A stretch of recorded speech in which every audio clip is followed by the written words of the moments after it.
Welcome back, guys, and today we've got the 93 overall Joe Mixon team of the week with 92 speed, 93 acceleration, a crazy 93 juke, as well as 91 stiff arm, 90 ball carry, 90 change of direction, and 93 break tackle. Now, I'm going to talk a lot about that break tackle rating a little bit later on.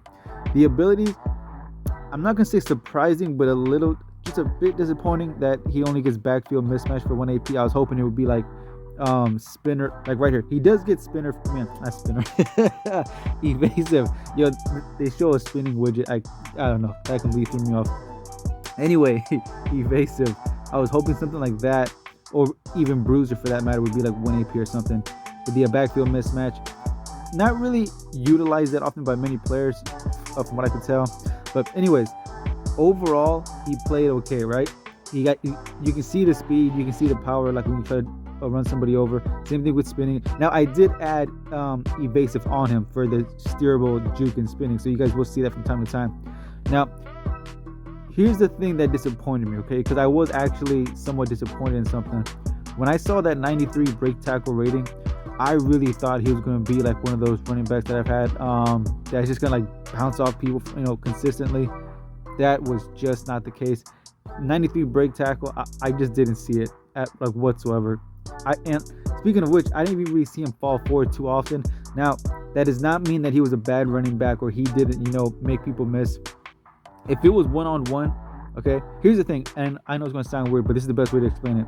If he's one-on-one with somebody, right, like running downhill one-on-one, 90% chance he's going to make that person either miss with a spin or a juke or run them over or stiff arm them. And you might hear that and say, oh, well, then that sounds perfect. That's all I need to know.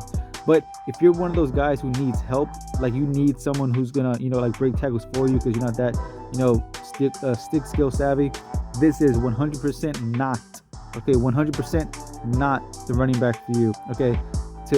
From what I could tell, to have success with him, you need to know what you're doing, okay? You need to have your timing down for trucking, juking, spinning, whatever it may be. This guy is not a user-friendly running back, I guess is the best way to put it, okay? You need to know what you're doing. Like that right there. When I saw that I was one-on-one with Javon Holland, I knew that I was going to get past him, all right? Ran him over, even though I didn't get very far because, I had someone like right there next to me. But I did win that game. I ran him every single play except for like 3 times, and it was like 3rd and like 13 or something, and then I passed it. But for the most part, I did win the game. He put the team on his back. But like I said, he did take 7 hit sticks and he fumbled 0 times, so that was very reassuring. But like I said, he can be effective, but he's definitely a running back in my experience that you need to know what you're doing, I guess is the best way to put it.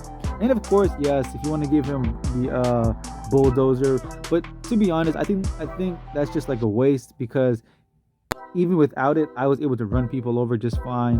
I was able to stiff arm people just fine. But the evasive, I feel, is a bit more effective, as far as like being able to steer your guy out of the way when someone's coming at you. But anyways, guys, a lot of Team of the Week players came out. I'm going to review as many of them as possible. I've got Christian McCaffrey. I've got Jay Cutler. Julio Jones. I got those guys coming out very soon. So make sure you guys stick around and definitely subscribe so you'll be up to date with the content when it drops. Peace.